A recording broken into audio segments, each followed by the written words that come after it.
অতিরিক্ত পর্যটকের সুযোগকে পুঁজি করে হোটেলে বাড়তি ভাড়া আদায়ের অভিযোগ করে এক পর্যটক বলেন ৬,০০০ টাকার রুম ভাড়া নিচ্ছে ৯,০০০ টাকা, যা খুবই না, অসুবিধা দুঃখজনক। বলতে এখানে হোটেলদের একটু ডিমান্ড বেশি।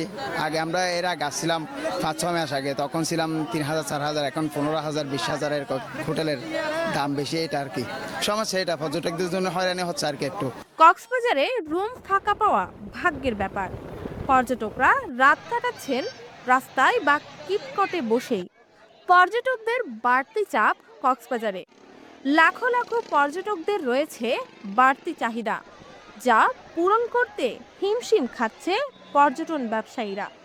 এক পর্যটক বেলা ১২টায় এসে রাতে কোনো রকমে থাকার জন্য খুঁজতে খুঁজতে রুম পেয়েছেন বিকাল ৪টায়। সেক্ষেত্রে এখন একটু প্রবলেম হচ্ছে, আমাদের হোটেল বুকিং করতে সমস্যা হচ্ছে।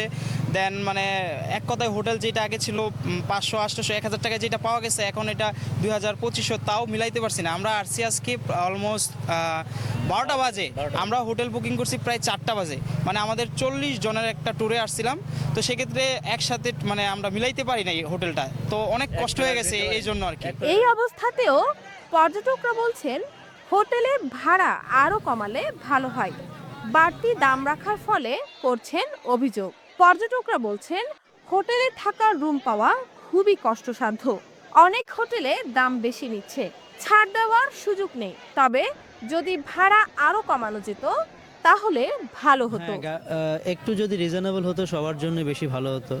কক্সবাজারে এসে মানুষ, অনেক পর্যটকরা অনেক সময় হেনস্থার শিকার হয়, কারণ অধিক দাম নেওয়া হয় যে কোনো জিনিসে। কিন্তু জিনিসপত্রের, হোটেলের এবং মোটেলের ভাড়াগুলো যদি এটা রিজনেবল হতো সবার জন্য আরও স্বাচ্ছন্দ্যময় হতো। হোটেলের ভাড়া যারা মানে মধ্যবিত্ত করে তাদের জন্য অথবা ৮০০ থেকে ১,০০০ এরকম যদি হতো, তাহলে অথবা সিজন এবং সিজন ছাড়া সবসময় যদি একই রেট থাকতো, তাহলে সবার জন্য সহজ হতো। শুধু হোটেল মোটেল নয়, খাবার ও গাড়ি ভাড়াও বাড়তি আদায় করছে বলে জানিয়েছেন পর্যটকরা। গাড়ি ভাড়া আর কি, এখন তো মানে একটু সিজন চলতেছে, একটু বেশি থাকবে ভাড়া। খাবারের দামটা তুলনামূলক একটু কম হওয়া উচিত, যেহেতু পর্যটন এরিয়া সবাই আসে ওইভাবে একটা প্রিপারেশন নিয়ে। কিন্তু কিছু কিছু জায়গায় গেলে আপনার দেখা যায় আমরা তো জিজ্ঞাসা করতে পারি না খাওয়ার আগেই, অনেকের এটা বাজে, আবার যাদের পকেট সীমিত তাদের জন্য এটা অ্যাজ ইউজুয়ালি ঠিক আছে।